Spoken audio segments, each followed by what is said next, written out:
Bonjour à tous. Donc aujourd'hui, on va regarder un petit peu plus en détail sur une partie technique, cette problématique de persistance au sein d'une application.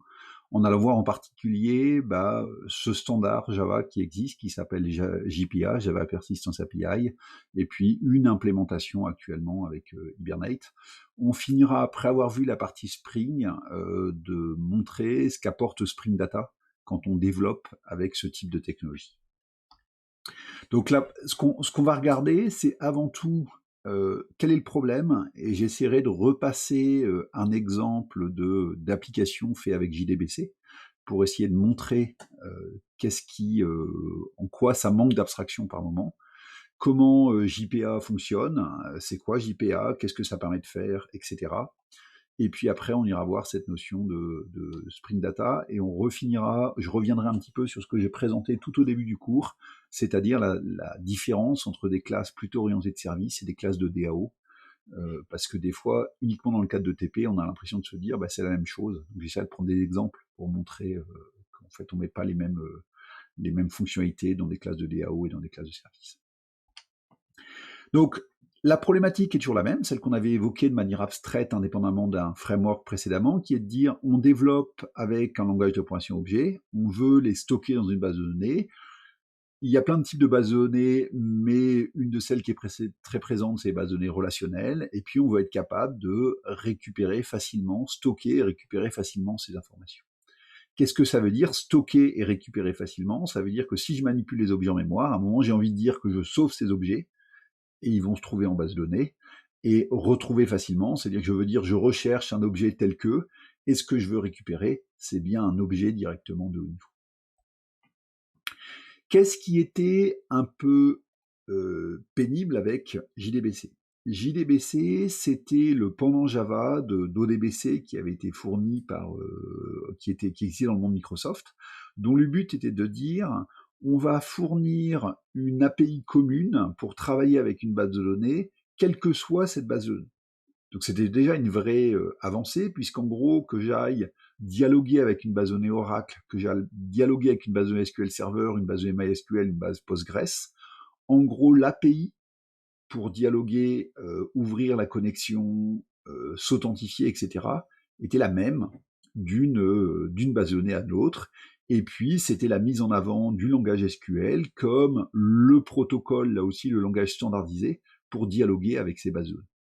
Donc, on a une API assez simple qui va nous permettre d'établir une connexion, d'envoyer des ordres SQL et puis de processer les résultats. Et la façon dont on va recevoir ces résultats, c'est globalement sous la forme de tableaux de résultats qui vont contenir un peu les différentes colonnes qu'on manipule.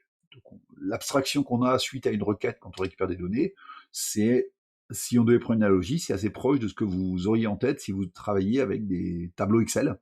On va récupérer à un moment des données dans un tableau Excel qu'il va falloir reprocesser. Donc en fait, on se retrouve à, quand on veut se connecter, définir les paramètres de connexion, ouvrir la connexion, expliquer les statements SQL qu'on souhaite faire, exécuter ces statements, processer les résultats, gérer s'il y a des exceptions, clore la connexion. Il y a des choses qui sont très bien dans JDBC, c'est qu'en gros, c'est en effet un standard et on a des drivers pour la plupart des bases de données du marché. Donc ça, c'est très bien. On a une API qui est assez riche. Je vais revenir dessus, que je trouve un peu trop bas niveau, mais assez riche. Et puis, ça peut être utilisé depuis pas mal d'applications directement. Le point de vue que je porte, et c'est ce qui est poussé dans un standard comme JPA, c'est que, en fait, l'abstraction qui est fournie aux développeurs est encore trop bas niveau, et donc ça introduit des risques d'erreurs importants, des risques d'erreurs qui peuvent amener des erreurs de sécurité, par exemple, puisqu'on manipule le SQL à la main, il y a un risque qu'on soit sensible à des attaques par injection SQL, etc., etc. Pour autant, JDBC n'est pas du tout abandonné. On va voir que JPA n'est qu'un framework qui est construit au-dessus de JDBC pour fournir un meilleur niveau d'abstraction aux développeurs. Mais par contre, il réutilise toute la stack technique de JDBC pour être capable de se connecter à différentes bases de données. Donc, juste pour illustrer un peu ça, on va basculer côté Eclipse. Donc là, j'ai un petit programme tout simple avec une modélisation métier qui dit, bah voilà, je vais travailler sur une classe personne. Cette classe personne, elle a un certain nombre d'attributs, dont un ID, un prénom, un nom, un email, une date où la personne a joint, par exemple, l'entreprise. De manière classique, ce qu'on va faire derrière, c'est que on va venir travailler, fournir une DAO pour faire pas mal d'opérations en lien avec la base de données. Et ce qui est assez bas niveau avec JDBC, c'est qu'en fait, on va devoir manipuler à un moment des requêtes SQL. Et donc, dès qu'on va vouloir, par exemple, insérer une personne ou mettre à jour une personne, et ben à un moment, je vais devoir manipuler ma requête SQL, setter des paramètres et exécuter ma requête. À l'inverse, si je fais une requête select, je vais récupérer un élément qui est relativement bas niveau, et puis derrière, il va falloir que je recrée mon objet personne, et puis je set tous ces paramètres à la main. Donc c'est faisable, mais c'est un peu fastidieux, ça a peu de valeur ajoutée. Au passage, je vais être obligé de me créer mon schéma de base de données.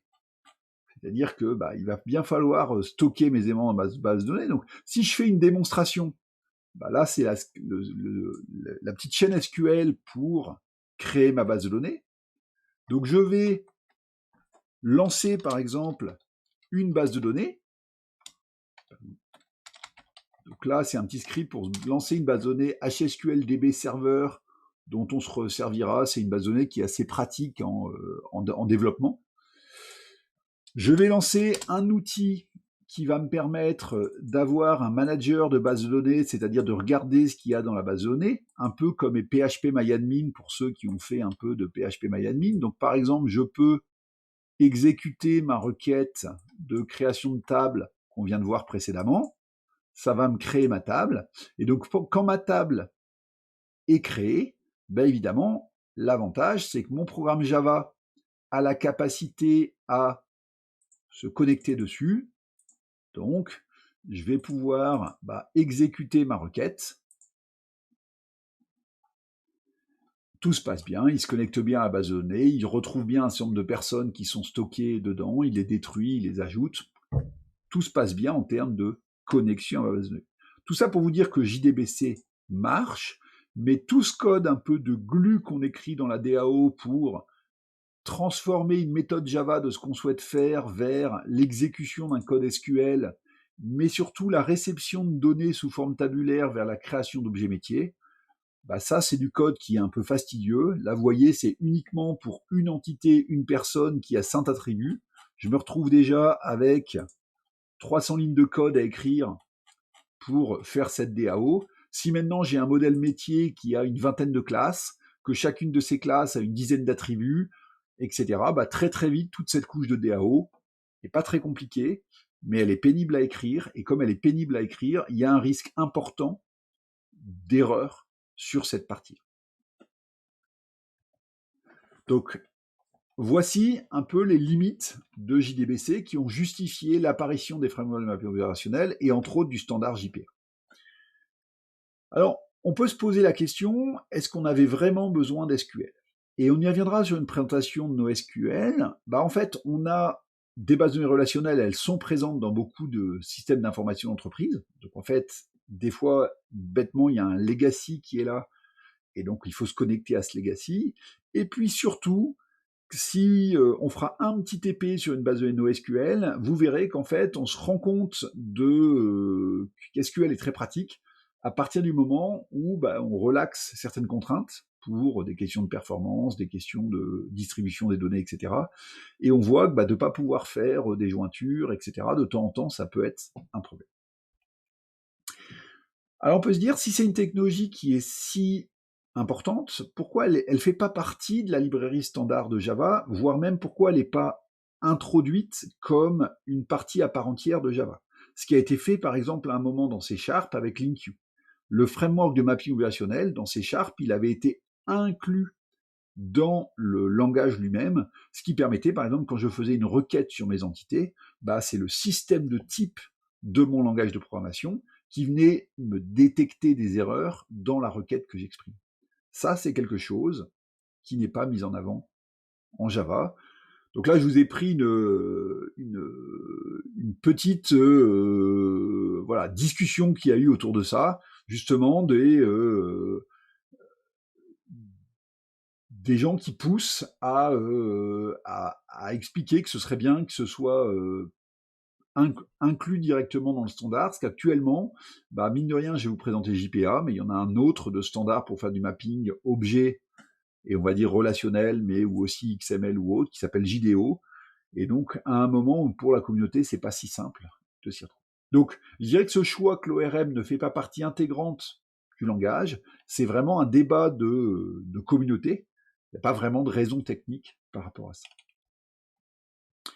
Donc, ce JPA, Java Persistence API, c'est donc donc avant tout, ce qu'il faut comprendre, c'est que c'est une API. Donc la communauté Java a cette habitude-là, c'est-à-dire qu'elle travaille en se disant, quand j'ai plusieurs librairies qui adressent la même préoccupation, on va mettre les gens qui travaillent sur ce domaine-là ensemble et ils vont faire en sorte de se définir une API commune et après les gens vont implanter cette API. Mais n'empêche que ça va permettre de plus facilement passer, par exemple, d'un framework de mapping relationnel à un autre, d'Hibernate à Eclipse Link, parce que la communauté Java a fait cet effort de standardiser les API. Derrière cette standardisation des API, ça veut dire avoir un certain nombre d'interfaces Java communes, mais aussi un certain nombre d'annotations communes pour travailler. Donc ça utilise massivement justement les annotations, qui sont introduites depuis Java 5. J'espère vous montrer que j'aime bien l'enseigner, je vais être transparent parce que c'est simple à utiliser. C'est un sous-ensemble de ce qu'il y avait dans Hibernate, et puis une influence d'autres frameworks du mapping relationnel. Et puis maintenant, on a pas mal de fournisseurs de persistance conformes à JPA, des choses comme Hibernate Entity Manager, mais aussi OpenJPA, Eclipse Link, etc., etc. Donc, ça définit un sous-ensemble minimal de classes et d'interfaces. Ça essaie de faire en sorte d'avoir un peu moins d'informations dans des fichiers de configuration, en utilisant les métadonnées qu'on peut introduire dans le code grâce aux annotations. Et puis, ça permet d'exprimer cette correspondance, ce mapping, la problématique qu'on avait vue dans le cours précédent, c'est-à-dire quelle classe doit être rendue persistante, comment on gère les identités, comment on gère les associations, comment on gère l'héritage, comment je vais gérer le chargement paresseux ou le chargement au plus tôt, les objets liés. Tout ça, je vais pouvoir gérer ces problématiques-là de manière relativement efficace. On va aussi limiter l'utilisation du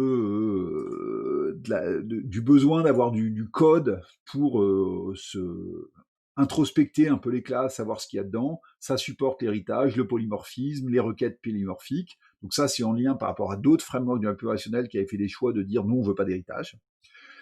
Ça supporte les requêtes nommées en travaillant sur le modèle objet, on y reviendra pas mal. Et puis ça fournit un langage spécifique pour exprimer ces requêtes qui s'appelle JPQL, qui est une sorte de SQL mais qui travaille sur le modèle objet et qui a pas mal qui est assez facile à utiliser, qui a pas mal de bonnes propriétés.